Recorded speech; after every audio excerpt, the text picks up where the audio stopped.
Hi guys, welcome to another video. These bags are ones that I found so disappointing when I saw them in the flesh.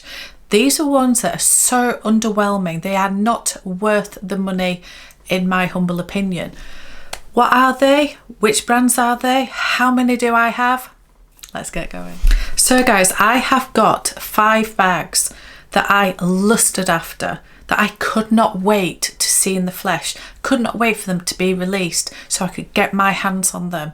Saved up the money, was ready to go, and then when I saw them I was, no, don't like them.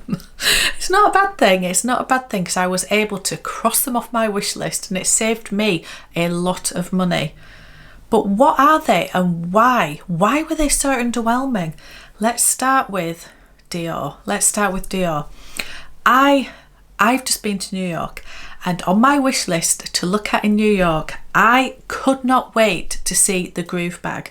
I've been looking at this online for a little while now. It hasn't been out that long, maybe a few weeks, and I just thought this is going to be a bag that I know I'm going to go to New York, I know I'm going to see it, and I know I'm going to want it, and it's more expensive in New York, and I'll probably end up messaging Susie, my gorgeous essay in Dior in Manchester, and asking her if she can get it for me. I honestly thought that would happen, and I went into Bergdorf's and I tried it on, and as soon as I saw it on the shelf I just went, oh, I knew immediately it was not for me. So what was wrong with it? What is wrong with the Groove bag? I really wanted to have a look at the size 25 because that was reminiscent of the Speedy 25 from Louis Vuitton, and I love that bag, but I thought this one might be even better for 2 reasons. One, it was in the canage leather, which I love. I love Dior leather. And I also thought because it has the zipper that goes down the side a little bit more, it's easier to get in and out of. It doesn't really bother me in the Speedy, but I just thought it would just be an added bonus. So what went wrong? Well, it's so boxy. It is so stiff. It's just, I just didn't like it. As a handheld bag, it felt just very sturdy, and that sort of bag to me needs some element of slouch. It doesn't need to be fully slouchy, but it needed to feel soft and luxurious, and it just didn't for me. I looked at the denim version, I looked at the black leather, which was probably the one that I was interested in, and it felt, I'm not saying it felt cheap, but it just felt, it felt stiff and not luxurious leather. It didn't feel soft. Yes, it felt durable and robust, and I just didn't love it. And I tried it on crossbody. It felt far too big, even though the size 25 in the Speedy I think is a nice crossbody size. This one, no, too boxy and structured. So I tried the smaller one, which I think is a 20, and that was a really nice crossbody size, but still too boxy and sturdy, and it just sat off your body. It didn't mold to your body. It felt really uncomfortable, and also it kept turning around. I didn't get a photo of this, but every time I sort of moved, the whole bag turned upside down when it was crossbody, because it kept spinning round because of where the D-rings are. They were part way down the side. So yeah, the lady was saying that the more things you put in it, obviously that won't happen, but sometimes I just have a wallet and my keys and maybe my phone. I don't always carry a lot. And yeah, overall it was an absolute no, and I had no doubt whatsoever. So very, very disappointing. Very disappointing. Okay, let's stay with Dior, and then we're going to go into other brands, because there are some other brands here. There are. So Dior, I remember when Dior were launching the 9522 bag, and the name gives it away, it was in 2022, and I could not wait for this bag because it seemed to just be a really innovative design, but it took away all the things that really annoyed me about the Lady Dior. So it had like a long shoulder strap that was, it was quite interesting actually. It was slightly thinner and then thicker at one end. It was slightly odd, I'm not gonna lie, but I didn't mind it. It was actually a decent crossbody strap. But the main thing was the handles went either out or they went in. You could actually fold them into the bag, so when you're wearing it crossbody, the handles didn't get in the way, and it wasn't quite as jangly. Not quite as jangly as the Lady Dior. And this came out in a few different colours, a few different sizes. So the bigger one was probably, it probably wouldn't be a crossbody bag, but it was, for me, it was like, it could have been an alternative to the Birkin, and I just thought this could be a very beautiful bag. So I went to see it not long after it launched, and again I was so disappointed. I really liked the look of it, and I think I've said in other videos, I really liked it. It came in a beautiful stone colour, it came in a beautiful like a creamy colour, maybe like a light beige, which wasn't for me, but it was beautiful. It then came in black, but it also came in a black with ruthenium, and it looked really edgy. It was so nice. It then came out in a beautiful emerald green, and I think it came out in a burgundy. So what on earth was wrong with it? Well, firstly, disappointed at the price. These were 5,000–6,000, I think. It's just, oh, and yes, compared to a Birkin, they're less, but we all know the Birkin does hold its value if you did want to resell. Dior bags just don't. So if that was a consideration, it's such an expensive bag, but it was beautifully made and it felt quality. But the main disappointment with it, it's so heavy. It's so heavy, and there's a lot of leather on the interior, there's lots of compartments, and the handles were just, they were metal handles, so heavy.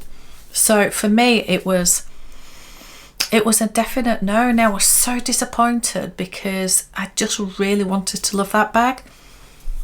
Definite no. So wait till later, guys, because I'm going to reveal the most disappointed and underwhelmed I've ever been with a handbag. That's still to come. Okay, let's go on to other brands, so we're not just bashing Dior. Let's talk about Louis Vuitton. I do have one bag in this video of something that I was extremely disappointed with and underwhelmed with, and it is the Go 14. Now, I do love the look of this bag, and again, when it was launched, I was so excited, and I thought this is gonna just be like the Chanel classic flap, but better. It's going to be better. It's quilted, it feels lovely, or it looks like it's going to feel lovely. It had a little top handle, you could take that off and add it to the chain and make it a longer shoulder strap, and it looked amazing, and I could not wait to get into store and get my hands on one. Again, so expensive, but in line with probably the Capucines, so it sort of was gonna be one of their signature styles. So I just thought, go and have a look. And when I saw it in the flesh, I do think it's a beautiful bag, I do, but I was slightly, more than slightly, underwhelmed.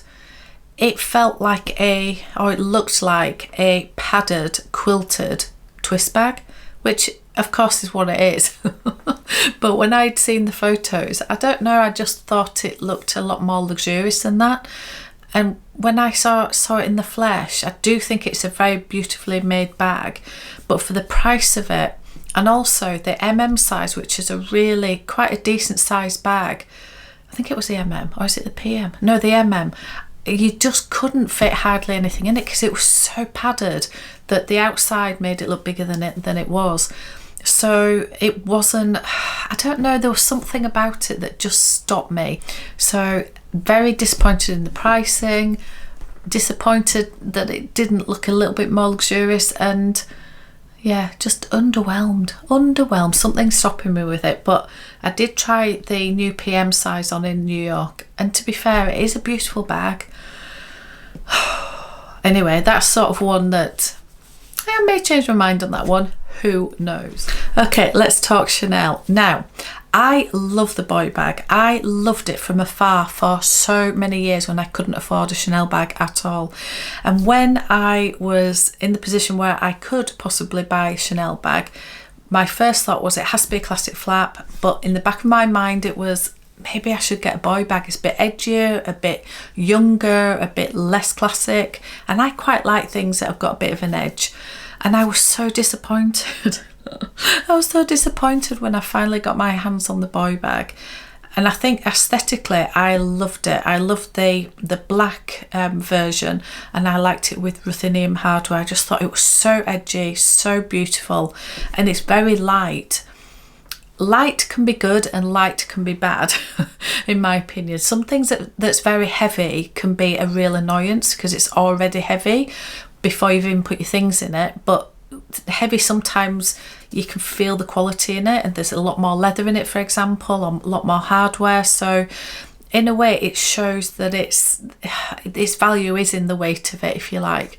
Sometimes light is great because you don't want a heavy bag to start with, but this felt light in a didn't feel very luxurious way to me. And the main thing that disappointed me and completely underwhelmed me was the chain. The chain went round. I don't know if you remember this with the boy bags. The chain goes through the D-rings, and therefore you can just move the chain to exactly where you want it. It just twiddles round all the time. And it's got a leather, more than a tab, it's got quite a long leather piece at the top, which you'll be really comfortable wearing it crossbody. But it wouldn't stay in place. Even just trying it on in store, I was constantly moving the chain back to where it should be, and it just keep moving, and then the leather tab would get stuck through the D-ring, and I just thought, this is super annoying. So completely and utterly underwhelming. Guys, which do you think is the bag that I was so disappointed with, so underwhelmed that I actually don't have that bag anymore? And I did buy it. It's the college bag from YSL. I was so disappointed in that bag. I actually got it for a really good price and actually sold it to a really lovely lady for the same price. So I didn't lose any money, which is always a good thing. And the lady who bought it absolutely loves it, and that is how it should be, and that is brilliant. But for me personally, I was so underwhelmed when I opened it. I thought it would be a really cool, edgy bag that I could use, I don't know, for all different types of occasions. And I was so disappointed. It felt, and I hate to say this because I know a lot of you guys love YSL, but it felt cheap. It felt cheap to me. The leather didn't feel luxurious at all. And the most annoying thing that made it so disappointing was, the fastening. It was like the super strength magnet. You had to literally nearly do a workout in order to open the thing, and then you couldn't close it again because you had to fiddle around to try and find the exact spot to get the magnet back in. And once it was in, there was no way you were getting that open again without two hands. And sometimes when you're wearing something crossbody, you don't always want to be having to literally get the bag and pull it, and no, just no, absolutely not. So disappointing. And I've heard such good things about them, so I wonder if I just got one that was particularly strong magnet and it was particularly annoying. But yeah, not impressed. And if any of you guys have any of those bags and you love them, then that is brilliant. And I'm sure I've got bags that you guys find really, really annoying or really disappointing or underwhelming that I actually love. So it's how it should be. It's all good. But yeah, put below in the comments, which bags have you been completely underwhelmed? Not because you thought they were underwhelming to start with and that you were right, but ones that you had really high hopes for, and then when you actually got your hands on them, you were like, no, it's just disappointing. Anyway, let me know. Thank you for watching, guys, and I will see you on another one.